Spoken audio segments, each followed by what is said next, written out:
प्यारे बच्चों, आज मैं लेकर आ चुका हूं आपका 18 फरवरी का अभी का जो पहली शिफ्ट में जो पेपर हुआ है, ये कोड देख लीजिए। आपका सभी का यही कोड होने वाला है 801F। यही कोड का यूपी बोर्ड का सबसे पहला पेपर का फुल एनालिसिस लेकर आ चुका हूं, जिसमें मैं आपको बताऊंगा कि आप क्या गलती कर आए हैं। तो चलिए वीडियो को स्टार्ट करते हैं।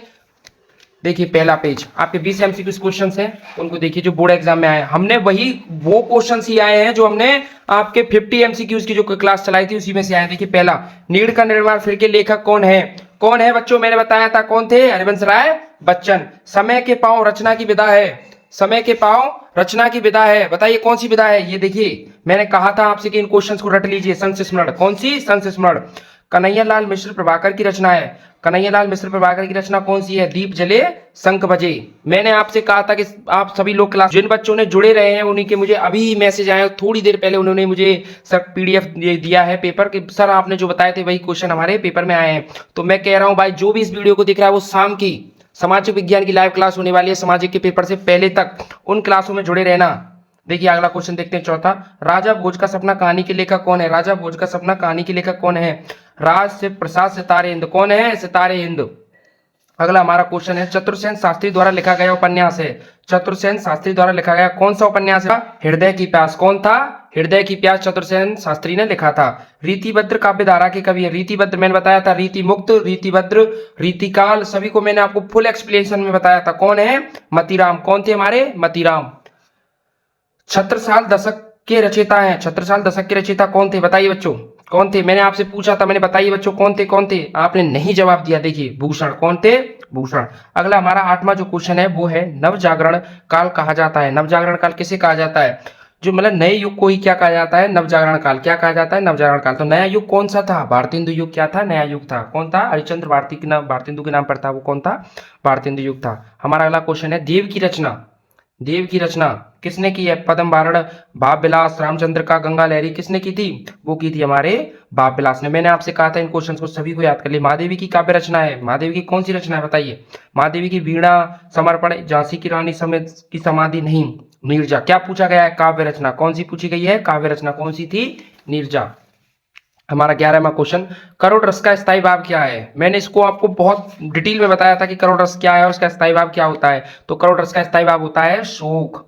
उपमेय में उपमान की संभावना को कहते हैं। उपमेय में उपमान की संभावना को क्या कहते हैं? उसे हम उत्प्रेक्ष अलंकार कहते हैं। जब उपमेय में उपमान की संभावना की जाती है उसे क्या कहा जाता है? उत्प्रेक्ष अलंकार कहा जाता है। सोटा छंद के दूसरे और चौथे चरण में कितनी मात्राएं होती हैं? सोटा छंद के दूसरे और चौथे चरण में कितनी मात्राएं होती है? 13 मात्राएं होती हैं। और पहले और तीसरे चरण में 11 मात्राएं होती हैं। प्रसरण में समास है। प्रसरण में समास है। कौन सा समास है? द्विगु समास है।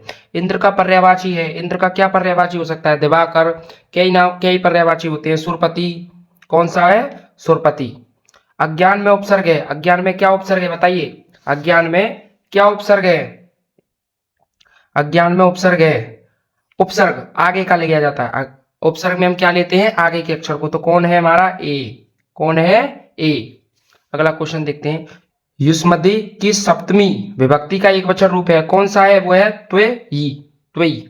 ऑप्शन ए आपका सही है। रचना के आधार पर वाक्य के भेद होते हैं। रचना के आधार पर मतलब वाक्य में कितने भेद होते हैं वो बताइए। इसमें ये क्वेश्चन पूछ रहा है कि रचना मतलब किसी के आधार पर, रचना के आधार पर वाक्य जो एक शब्द होता है उसमें कितने भेद होते हैं। तो रचना के आधार पर वाक्य में कितने भेद होते हैं? रचना के 6 भेद होते हैं। कितने भेद होते हैं हमारे?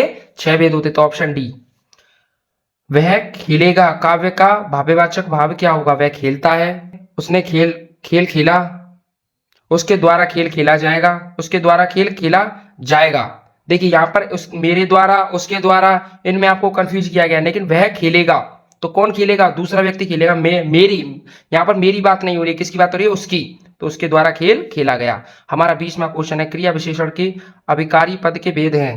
अभिकारी पद के क्या भेद हैं? क्रिया विशेषण के अभिकारी पद के कितने भेद हैं? तो वो हमारे 4 भेद हैं। कितने भेद हैं? 4 भेद हैं। तो देखिए आपके 20 नंबर के एमसीक्यू क्वेश्चन को मैंने पूरा कंप्लीट कर दिया है। आपको कोई भी डाउट नहीं रहा होगा। आप सोच रहे होंगे कि सर आपके इतनी जल्दी जल्दी क्यों बता रहे हैं? मैं इसलिए बता रहा हूँ क्योंकि मुझे शाम की जो आपकी सामाजिक विज्ञान की क्लास है उसको भी तो धांसू बनाना है। अब आपका पेपर तो हो गया, आपने एनालिसिस को भी पूरा देख लिया, आप शाम की क्लास में जुड़ जाइए। क्योंकि अगर आपको, जैसे कि जिन बच्चों ने मेरी लाइव क्लास में जुड़े हुए थे उनके 20 में से 19, 18, किसी के 17 पूरे पूरे से सही आए हैं। लेकिन अगर आप नहीं जुड़े हैं अभी तक, आप मल्टीपल्स क्लास को देख रहे हैं जिनमें आपको कुछ भी नहीं मिलने वाला है, तो आप शाम की 8 बजे की क्लास में जुड़ जाना बच्चों, क्योंकि वो क्लास एकदम धमाकेदार क्लास होने वाली है। तो देखिए वर्णनात्मक में विश्वास पात्र मित्र बड़ी भारी रक्षा रहती है। तो मतलब विश्वास पात्र मित्र की बात हुई है, तो मित्रता नामक चैप्टर आचार्य रामचंद्र शुक्ल इसका गद्यांश हो गया। विश्वास पात्र मित्र के जीवन में औषधि क्यों माना जाता है? क्योंकि विश्वास पात्र मित्र एक जीवन में औषधि यो है, क्योंकि वो हमें बुरी संगत से बचाता है, बुरे कर्मों से बचाता है, बुरे मार्ग से बचाता है, तो वो एक औषधि की तरह हमारे लिए जीवन में होता है। रेखांतरांकों की व्याख्या कीजिए। तो अपने देखिए मैंने इन सभी की व्याख्या और इन सभी क्वेश्चंस का जो आंसर है उसका एक पीडीएफ बनाया हुआ है। उस पीडीएफ को आप हमारे टेलीग्राम चैनल पर से जो डिस्क्रिप्शन में लिंक दी हुई है उससे डाउनलोड कर सकते हैं और अपने जो आप लिख कर आए हैं उसको बहुत ही आसानी से एनालाइज कर सकते हैं। ठीक है, मैं अभी चैप्टर्स के नाम ही बता देता हूँ कि कौन से चैप्टर से कौन सा पार्ट लिया गया है, कौन से चैप्टर से कौन सा पार्ट नहीं लिया गया है। ठीक है, तो हमारा दूसरा आता है, दूसरा हमारा चैप्टर कौन सा है? दूसरा हमारा चैप्टर भाई बच्चों कौन सा है?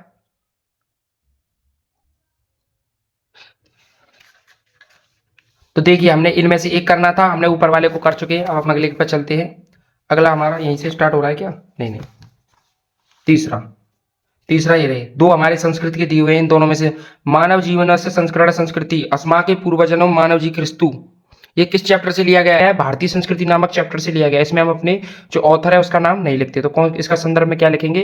प्रस्तुत पद्यांश हमारी हिंदी की पाठ्य पुस्तक के संस्कृत भाग से भारतीय संस्कृति नामक पाठ से लिया गया है। उसके बाद इसकी संस्कृत करनी है। संस्कृत को मैंने आपको पीडीएफ में दे दिया है। हमारे पास अगला जो है इन दोनों श्लोकों में से किसी एक श्लोक का आपको करना है। तो देखिए हम पहले श्लोक को करते हैं, धनाय मुक्ते कश्मक्तो धनाना असत्य किमुत्तम।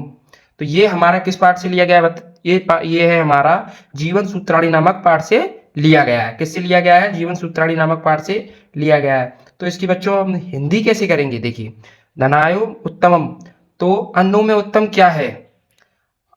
धनास्य कमंतो, धनों में उत्तम क्या है? लाभों में उत्तम क्या है? और सुखों में उत्तम क्या है? ये चार पैटर्न है। धनों में उत्तम क्या है? धनों में उत्तम क्या है? धनों में उत्तम क्या है? लाभों में उत्तम क्या है? और सुखों में उत्तम क्या है? ठीक है, ये आपका ये क्लियर, अगले चैप्टर अगले पेज की तरफ बढ़ते हैं। इनमें से आपको किसी एक का क्या लिखना होता है? ये खंड काव्य है जो कि आपके स्टेट के अनुसार होता है, तो इसको आपको कर लेना है। अगला क्वेश्चन जीवन परिचय को करना है। देखिए मैंने कहा था आचार्य रामचंद्र शुक्ल जी का आएगा और महादेवी वर्मा का आएगा। तो देख लीजिए ये दोनों आपके जीवन परिचय यहाँ पर दिए हुए हैं। यहाँ पर आपको 2 क्वेश्चंस करने हैं। इन 2 क्वेश्चंस को मैं देखिए करा देता हूँ। इनमें से 2 क्वेश्चंस को मैं करा देता हूँ आपकी संस्कृति को। देखिए किसी भी एक श्लोक को आप जो याद करके आए होंगे भाई, वो श्लोक तो आपको ही पता होगा, मुझे तो पता नहीं होगा कौन सा श्लोक आप करके आए पेपर एनालिसिस में, वैसे कैसे बता दूं। तो देखिए मैं इनको 2 क्वेश्चंस को करता हूँ। देखिए पहला है वाराणसी केसा संघ स्थली अस्ति, तो वाराणसी विविध धर्माण संगम स्थल अस्ति। तो देखिए ये क्वेश्चन ये हो गया।